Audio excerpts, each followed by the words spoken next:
All right, now we move on to bring you some interesting insights from a global perspective. According to Global Gender Gap Report 2022, North America is the most advanced region having the highest level of gender parity, followed by Europe, Latin America and the Caribbean. South Asia ranks the lowest, with Bangladesh leading in terms of regional performance. Overall, the global gender gap has been closed by 68.1% and 132 years are left at this pace to reach full parity. This conversation sheds light on the global gender gap, learning from the ambassadors how and what different regions, countries are doing to steadily move towards parity and the importance of mainstreaming gender parity in the global agenda. We also aim to learn how guaranteeing the rights of women and giving them opportunities to reach their full potential is critical not only for attaining gender equality but also for meeting a wide range of international development goals. Ladies and gentlemen, please put your hands together for our panel.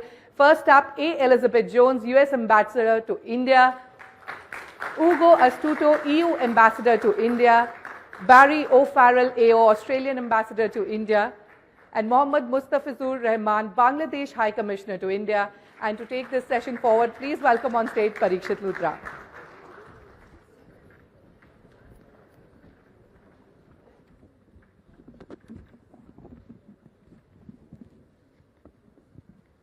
Thank you very much, ambassadors, for joining us here at our Future Female Forward event. Your presence really means a lot to us. And of course, we're talking at a time when this is an issue that needs to get urgent attention. Look at what's happening over the world. We've had a COVID pandemic. We've had a war between Ukraine and Russia. We've had a food and energy crisis. And all of this is worsening the gender gap, worsening and impacting the participation of women in workforce, policy making, and boardrooms as well. Everyone has said that we need to have more women in the workforce if our countries need to progress, if our GDP needs to grow, and if our growth targets need to be met. We really want to speak to you about the global example. And I'd like to begin with the US Ambassador, Ambassador Beth Jones. Ambassador Jones, let me begin by asking you, is it easier to be a woman diplomat now than it was when you started your career? You've served in Pakistan, you've served in India. How is it to be a diplomat in the room now compared to 30 years ago? It is different. My first posting was in Afghanistan, as a matter of fact. And the first thing I learned there, I was very nervous about being a young woman there, a woman, but I was seen as a diplomat, not male or female. So that instantly gave me courage, and I progressed in my career to serve in the Middle East. And I found in the Middle East and in South Asia that that increasingly women were accepted. You can bring your mic closer. Women were accepted, and particularly here in India, as we've seen from the fabulous people we've seen this afternoon, that there is a tremendous amount of work underway to bring women into the workforce and make sure that 50% of the population can contribute to the economic prosperity of any country, including here in India. Right. Thank you for those opening remarks, Ambassador Jones. And we will come back to you for some personal anecdotes as well. I'd like to bring in the Bangladesh Ambassador, Ambassador Rahman. Bangladesh has really stood out when it comes to policies, when it comes to budgets. 5% of the GDP was allocated towards women's schemes, towards 44 ministries in Bangladesh, in the Bangladesh government. You've got a big participation of women in the garments industry. Tell us about some of those initiatives that have really worked for Bangladesh when it has come to increasing the participation of women in the workforce. First of all, let me thank CNBC and TV18 for inviting us to this wonderful gathering. Well, I think I can start in that way, that over the past decade, Bangladesh has, as you said, achieved some remarkable success in the area of women empowerment and gender equality. And I think we started with the adoption of right kind of legal framework. So it was the National Women Development Policy, which was followed by a very pragmatic national action plan, for the implementation of the policy. And I think that was the beginning. And the government also took a number of very pragmatic decisions for that. For example, it emphasized on the girls' education. And for that, it made the girls' education free up to 12th grade and providing free textbook for all, including girls and boys, and then providing stipend for the girl students. So I think all these have borne fruit in achieving gender parity and parity in particularly in the education sector.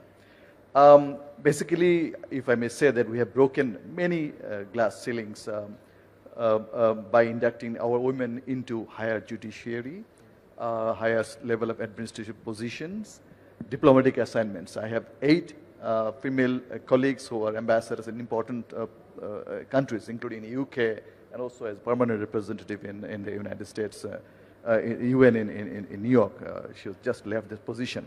So in all, I would say that our participation, even in the women, even the armed forces, in police, our ladies are working in the UN peacekeeping operations across the world. So in all, it's a good show, I would say, that what we are doing, and the government is committed to do further, so that it is. I would say that it's not that everything is going smooth, everything is fine, everything with a challenge, but the government is committed to push it further and to achieve more and more in terms of women empowerment. And as you said, we stood first in the gender gap index in South Asia. Thank you. Right, and you've had 2 leaders, Khalida Zia and Sheikh Hasina, who served 2 terms. And of course, that must be a huge inspiration for women politicians, diplomats, and entrepreneurs, women entrepreneurs across Bangladesh. Ambassador O'Farrel, if I can get you in, just to ask you about the Australia example. We've seen Australia pushing with the Workplace Gender Equality Amendment Bill.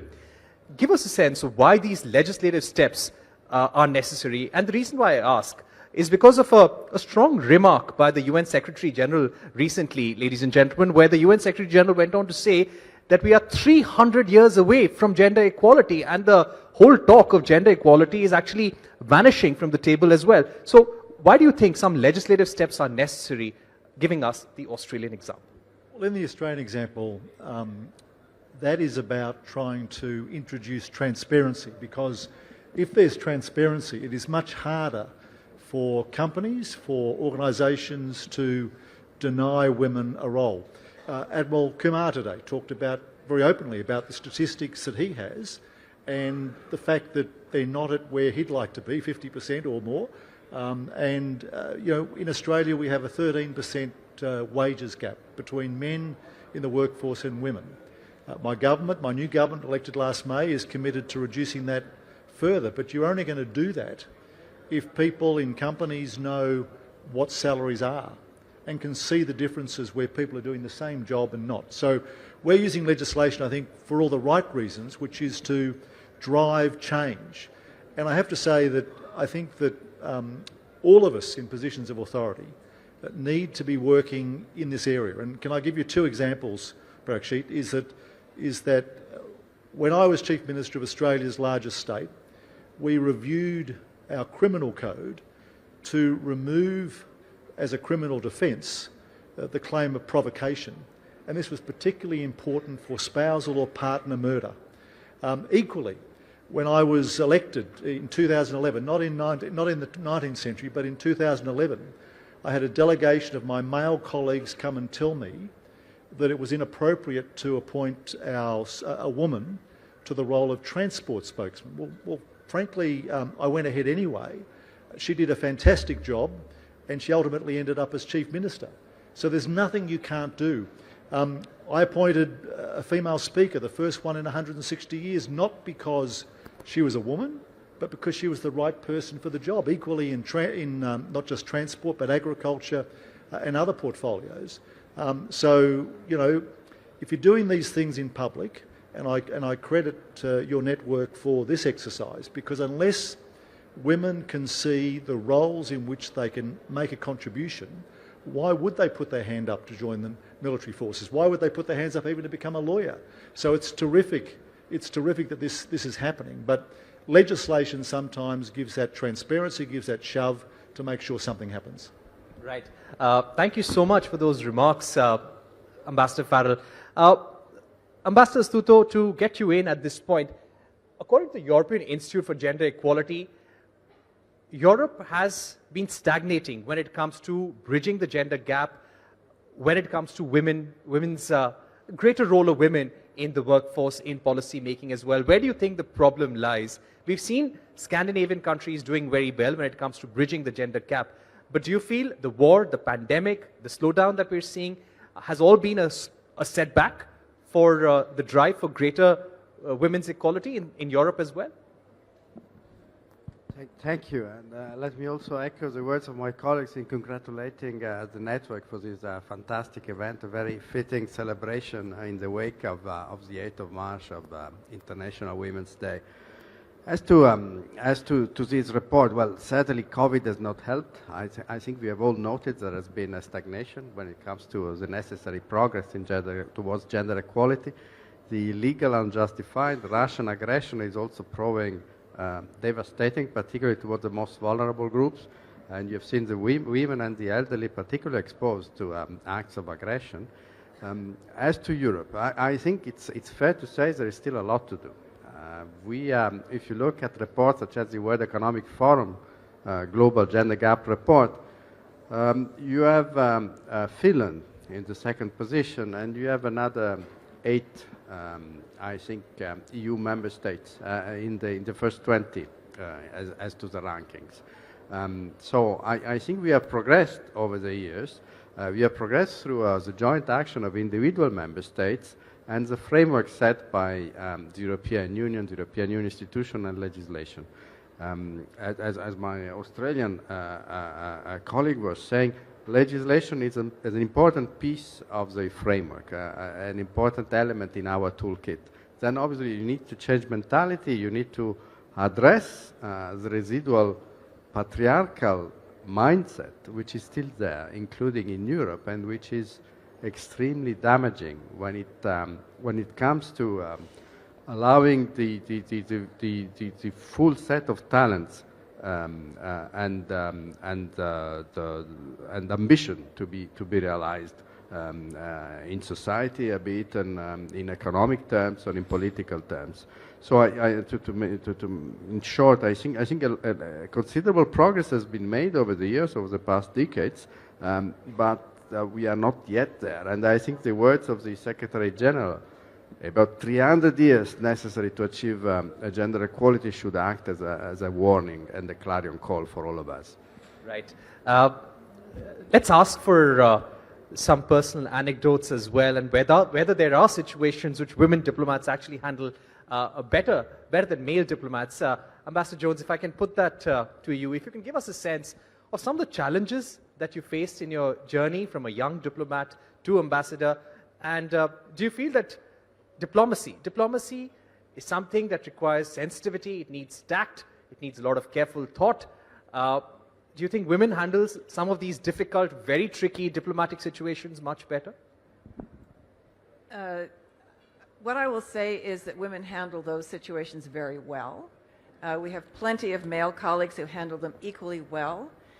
One of the things that I think is particular about women, certainly in the group that I grew up with in the Foreign Service, is that we're very good at listening, and we're very good at trying to understand where the other person is coming from, so that when we are trying to suggest a solution to a problem, that we bring in that point of view in order to make the solution more palatable. That's something that my male colleagues do as well, but listening is one element of it. Another is, I find that many times women are much more prepared to wait out the discussion. They aren't the ones who are trying desperately to get their voices heard instantly, and they're not always the ones trying to take over the conversation, as some of my male colleagues do. But I often think that the one who has the last word has the best word. And I think women are particularly good at that. One of the things that I think is very important for me to understand as I came through is not to take personally the slights that came my way. Very often people thought I was not a Foreign Service officer but a staff member, and I would often and I would just let it go, and then come up with whatever the information was that was needed, or the solution that was needed, or so that they could see for themselves that I wasn't somebody to be trifled with, if I can put it that way. One of the things that I think is also very important, it was very important in my career, is that people knew who I was before they knew who my male colleagues were. And that was a big advantage. So all through my career, being a woman, I found often to be the advantage, not the disadvantage. Right. A big round of applause for Ambassador Jones. Those are beautiful words that women are not over-eager to get their voices heard. They're okay with having the last word, but that is the best word. That's a very strong takeaway there, Ambassador Jones. But Ambassador Farrell, taking a cue from what Ambassador Jones was saying, do you feel that we need to make more enabling policies? Is Australia also trying to do that? That it's easier for women diplomats to speak up, to participate more in policy making, in diplomacy, and geopolitical strategies as well? Do you think more enabling policies are needed, and is Australia doing that? Absolutely, and our new government, the Albanese government, is reviewing on a whole of government system how we can better include women in our public services. And later this year they'll release a national strategy to achieve gender equality. The US, as you say, leads the field. Australia would like to take that crown, and the new government certainly has that. But look, you know, Parikshit, that I'm not a trained diplomat, I'm a recovering politician, but the fact is that I'm in a diplomatic service where across 130 posts around the world, almost 50% of heads of mission are female. And that's as a result of our second female foreign secretary in a row, our third female foreign minister in a row. So if you put women in charge, you get equality quicker. And I agree with everything that Beth said about what women bring to meetings, to diplomacy, to work. And that's why at my High Commission, which is dominated by women, 65% of my colleagues are women, we ensure that in meetings they are well represented. There are no mammals when we sit down and talk about an issue. There's always women in the room, and we try and get 50% of women in the room because they bring different perspectives. They bring different approaches, and I agree with Beth. At times they're not quite as belligerent or aggressive, or perhaps just ambitious. Right. Thank you so much, Ambassador. We'll take final remarks from all our panelists now. Ambassador Rahman, if I can begin with you. While, yes, Bangladesh has done very well in Southeast Asia when it comes to women's empowerment, there are challenges. Challenges in the form of sexual violence. How are you tackling that? Well, I think the first thing which is necessary and which we did is to put in place the right legal framework. So I think what we did is we first enacted the Domestic Violence Prevention and Protection Act 2010, and then which was subsequently in 2013, I believe, the domestic violence rules were adopted commensurating the act. So earlier also the High Court Division of Bangladesh gave a set of directives for action in case of sexual harassment of women in all academic institutions and workplace as well. And then the Child Marriage Restriction Act, you know, it's a huge issue in our country. So the Child Marriage Restraint Act, which provides for strict punishment of marriage of girls below the age of 18, was introduced. Then another act was the Human Trafficking Deterrence and Suppression Act. So these acts, which are compliant with the international standard, stresses on the protection of women, including the women victims of trafficking. Then the government has established 41 tribunals, new tribunals across the country to expedite trials in case filed over for the torture against women and children. Then we have the National Legal Aid Committee under the Minister of Law to provide free legal services to the helpless and poor women and girls. Then the National Helpline Center has been introduced for the violence against women and children to provide legal support and any kind of support they need. Another call center was established to against the eve-teasing, early marriage, and dowry-related incidents. So we have also multi-sectoral programs to prevent violence against women, which is currently the biggest one in the country. So in a nutshell, I would say that putting in place the legal framework, then appropriate plan of action, and also the call centers, we have been able to curtail the incidents and also provide remedy to the victims of violence against women and girls. Thank you. My final set of questions now, Ambassador Astuto, beginning with you. What, if I ask you one thing that India can do from the example of some of the countries which have almost completely bridged the gender gap, what can India do? What are EU, European Union and India doing together when it comes to gender parity? Thank you. Well, I guess we can all learn from each other, and this broadcast today is a perfect case in point. We have seen fantastic examples of how to promote gender equality. In India and with India, we have been working a lot on these issues. We have been working with civil society organization. We have been working with UN Women in a project, a very remarkable project, which was called We Empower, and was specifically targeted at women entrepreneurs. But more than that, we try to mainstream a gender dimension in all our activities. Let me make an example. We have just started a project in Chandigarh, a water project to facilitate supply of water 24/7. Well, in that project, we have put a specific facility which is meant to target women and to help and to have women doing awareness-raising activities, taking into account the particular role of women when it comes to the use and saving of water. So I think that's something that we need to do practically in all our activities, to mainstream and include an element which is targeting specifically gender promotion. Right. So we've run out of time. The last word to Ambassador Jones. One thing that India can do from the US example in order to achieve greater gender parity.